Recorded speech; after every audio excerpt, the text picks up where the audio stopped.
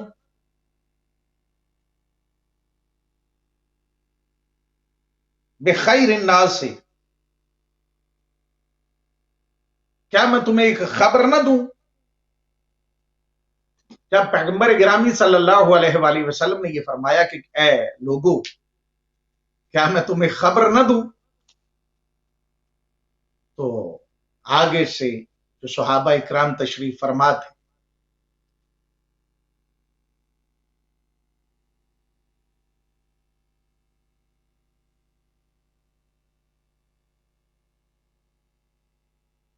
چاہتے ہیں، تو پیغمبر گرامی صلی اللہ علیہ وآلہ وسلم نے فرمایا وہ حسن و حسین ہے کہ جن کے